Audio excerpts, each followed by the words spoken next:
Meanwhile, Bibi Akwaba ever GC News, hot news all time, latest and hot news. Aremeyaw Agyarko Kwesi Pratt Jr., managing editor of the Inside newspaper, what he and some of the what say, or King Kanye Bawumia TVs, or Troya, or the doctorate. No doubt, say, internet economy, no, at the Japan now, what in same degree, now, answer your call and same women, Mr. Says, a woman subscribe to the channel now, Mr. Say, over subscribe. What do you say? Over click the subscribe button. Now, our belly notification. Where there's a new video, also, when sa elevate can be. After we are now, like video, don't give us a thumbs up. Now, share my offer for so now when you be now wondering. Afriyie call area and Sammy. Agyarko Kwesi Pratt Jr., managing editor of the Inside newspaper. Watch it out for economy who said seminar inflation and do 40% are more celebrating. And I said, what are people celebrating?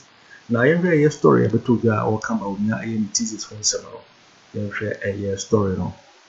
I say I couldn't doubt why we are in this mess after reading Bawumia's doctorate thesis, Kwesi Pratt. I say veteran journalist Kwesi Pratt Jr. has asserted that the ruling New Patriotic Party NPP would not have made Vice President Dr. Mahama Bawumia their presidential candidate in 2008 if they had read the thesis he submitted for his doctorate.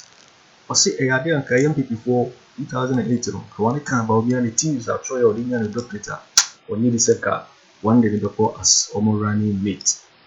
Speaking an interview on Net2 TV Good Morning Ghana program on Wednesday 26, 2024. Pratt Jr. indicated that he understands why Ghana's economy is in a ditch after reading the thesis of the vice president. Also, Kinkai thesis on Afriyie what acciden economy attete apansam. Also, he said that the NPP accepted Bawumia as their vice presidential candidate after President Akufo-Addo convinced them that Bawumia was an economic maestro. But the party's decision could have been different if they had read Dr. Bawumia's paper. Say Nanado and the convince a party phone say, oh, Bawumia the economy there were being just about being shape. Now a idea one I can be on veteran prayer, but then I say the president was honest with us. This is a president who came and told us that he cannot manage the economy, and that's the reason why he brought Dr. Bawumia on board was that he needed someone who could manage the economy. Also, another kind of question, so I know the economy the only be alpha. Dr. Bawumia on the being a economy. They believe that they had found the whiskey, just say we be our pina out or shakra, just say and yes, perhaps if they had read the thesis that Dr. Bawumia presented for his doctorate, they may have hesitated in buying into this honesty of the president.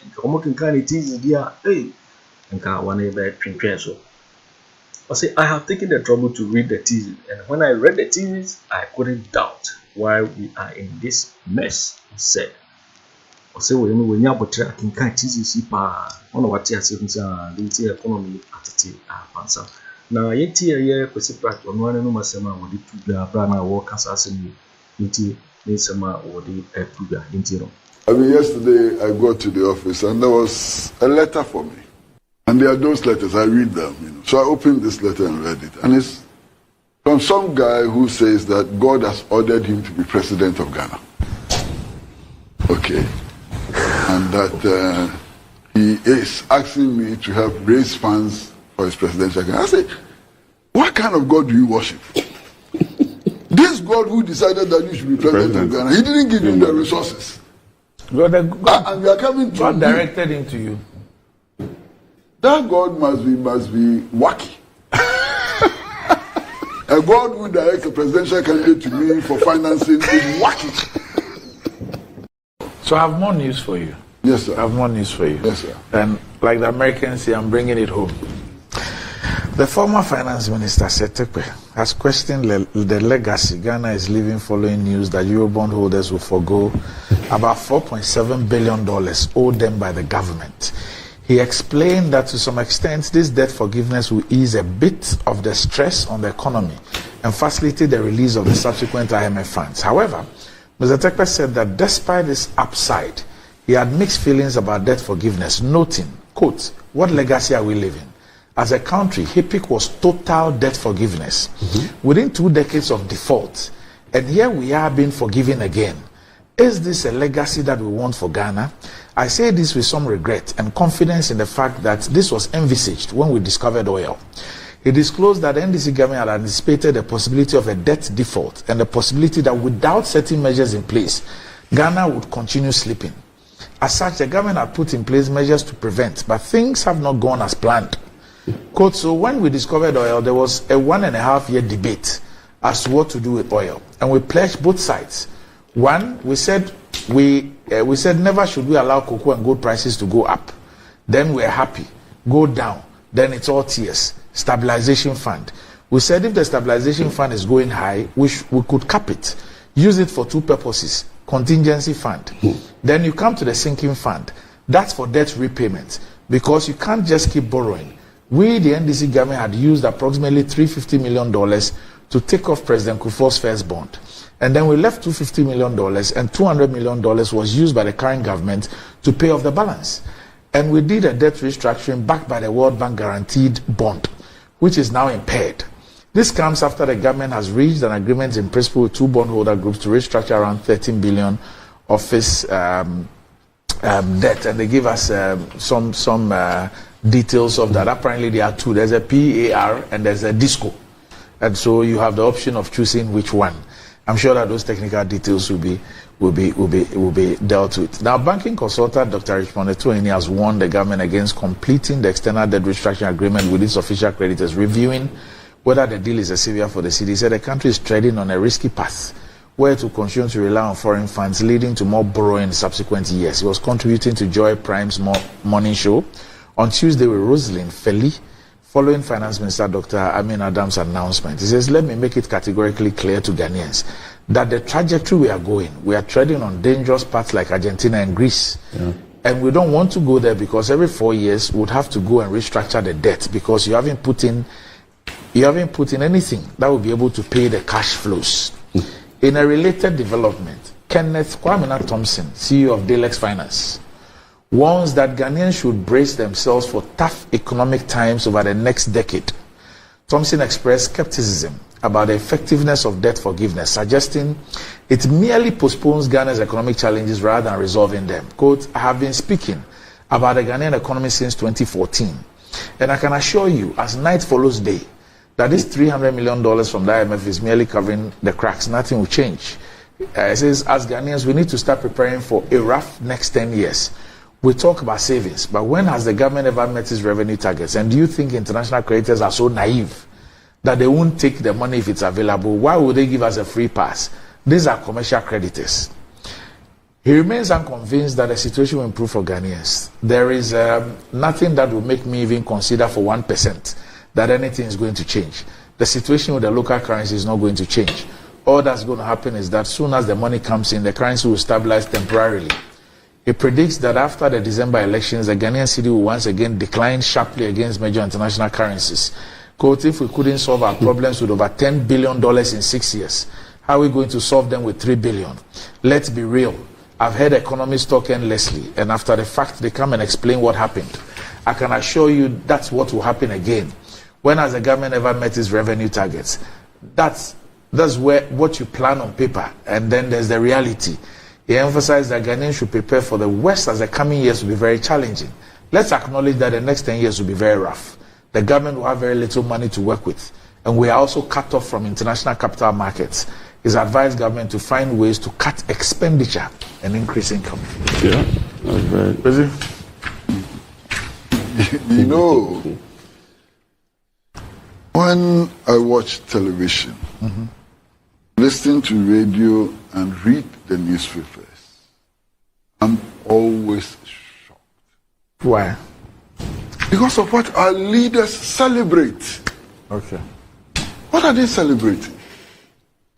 You are so indebted, you can't pay your loans, you've reached a state of bankruptcy and so on. Your creditors meet and say, look, we have to get at least some of what we gave you back. And for that matter, we are restructuring the debt, okay? We are giving you a small percentage, you take that for free, and so on. we are changing the rate of interest on some of the debts so that we can get something back. And our leaders surprisingly are celebrating this as a mark of confidence in the Ghanaian economy. Madness! Complete madness. You listen to communicators from your party and they say this is a mark of confidence in the Ghanaian economy. How is this a mark of confidence in the Ghanaian economy? How? That we agree that you are so broke you can't pay your debts and it's a mark of confidence in the economy? And they are saying that the economy will rebound. Rebound from where? Rebound to be able to pay the deferred payments. But That's all. It depends on what you do. That's all. But even if it will rebound, it will rebound only to the extent that you are able to pay your creditors. Even the relief. But even that one, I doubt. Because the trajectory we are on does not lead to resource accumulation. Thank you. Even for the purpose of paying debts. Exactly. That's what I wanted to. So as for development, forget it. You understand? And our leaders are celebrating this. The president says that it will pave the way for the resumption of all stalled projects. As for president, you can forgive him. Why? Because this president has been honest with us. How? Oh, absolutely honest with us, Grandy. Grandy, this is the president who came and told us that he cannot manage the economy. When did he say that? When he was contesting for elections in 2016. The reason why he brought Dr. Bawumia on board, okay. I now understand you. was that he needed somebody who could manage the economy. Okay. And that he was incapable of that. This is honesty. You understand? This is honesty. Your sarcasm this morning is... No, it is not. On a different level. The person was so honest with us. He didn't promise us anything. He said, rely on Bawumia and he will deliver. That's why I brought him. That's why I brought him, because I cannot manage the economy. He didn't add that. Those are your words. No, he did. He didn't add that. Randy, have you listened to Nana Ohiminto, who was General Secretary of the New Patriotic Party at the time Bawumia was presented? He said that's what they were told. Yes, the president himself said it. Yes, so they the fell only for thing is it. that he didn't say what you added. That he can't do it. At least it's implied. Okay, yes. Okay. Yes, At least yes, it's implied. Yes. Okay. Yes. So this is an honest man. He didn't deceive us at all. He was so We didn't honest. catch the honesty. But that's your headache. If you didn't catch the honesty, that's your headache. You understand? Right. Randy. But even for some who caught the honesty, they believed that he had found the whiskey. You understand? And perhaps, just perhaps, if they had read the thesis that Dr. Bawumia presented for his doctorate, they may have hesitated and vibe into this honesty of the president. I've taken the trouble to read the thesis. You understand? Randy, I hope you've read the thesis that he presented for his doctorate and so on. I haven't. Oh, I'll send you a copy. You know, I've read it. Randy. When I read the thesis, I couldn't doubt, you know, why we are in this mess. You understand? But be that as it may, I mean, we are celebrating 40% inflation. What kind of country is this? We are celebrating the fact that now government bonds mean absolutely nothing. They have no value. We are celebrating it. So if you have leaders who celebrate indebtedness, who celebrate a certain level of debt forgiveness, who celebrate inflation when it reaches 40% and so on, what kind of future can this country have? And the two persons who spoke, Mr. Thompson and Mr. Tekwe, read what they said. They paint a very bleak future for 10 years, the next 10 years, what we are likely to suffer as a nation. As a result of this contraption. I mean, we are being allowed to breathe a bit. Yeah, breathe a bit. You know, it's like calling for a temporary ceasefire in Gaza. Yes. Yes. You know what that means? Temporary ceasefire in Gaza. Stop the war, send them bread and petrol to run some generators and so on. And then after that, go and kill them again. That's what we are facing. It's like the situation in Gaza. You understand? And the shock of it. And what shocks me is that they are celebrating this. You've reached a deal with the IMF, okay? And that deal simply says that, look, freeze public sector employment. And the number one problem you have in your economy is unemployment. One of the key problems you have in your economy is unemployment. Please freeze public sector, employment. And you are happy. And you are talking about development. You have entered a deal with the IMF, in which they tell you that your educational policy needs to be reviewed. And this morning I'm reading the newspapers and I'm shocked. My own nephew, Afenyo Makin, taunting the opposition that they're against the SHS and that they don't want a new bill passed in Parliament and so on. Meanwhile, you have reached an agreement with the IMF to review the SHS program. Who are we fooling? Who are we deceiving? Randy, I am very worried about the future of Ghana. Especially the future of Ghana. We can be fooling without intending to fool people. But Randy, whoever wins the next election, they should be careful. That's a big task. Now, they should stop making promises. They are coming to take over a bankrupt nation. That's what they are taking over. So they should stop making those lofty promises and so on. Because when they take power and they face the reality, they will smell pepper. Indeed, if the NPP should lose power now, it should be a blessing for them. They would escape. They would escape the Kenyan situation. It is those who are coming in who will face the reality of the bankruptcy and so on. You understand? So those who want to come in, they should take their time. Of course, there are some of them who are completely loony. I'll tell you a story. Yesterday I got to the office and there was a letter for me. And there are those letters, I read them. So I opened this letter and read it. And it's from some guy who says that God has ordered him to be president of Ghana. Okay. And that he is asking me to help raise funds for his presidential campaign. I say, what kind of God do you worship? This God who decided that you should be president of Ghana, he didn't give him the resources. God, and we are coming to God directed him to you. That God must be wacky. A God who directs a presidential candidate to me for financing is wacky. So there are all these lunatic people, who think that they can be president. And so after them, leave them. They are loonies. They don't know what they are doing. We don't take mental health seriously in Ghana. Which I think we should begin to take mental health seriously in this country. As for these loonies, you can allow them. Yes. But the people who have their heads screwed on. We think so. No.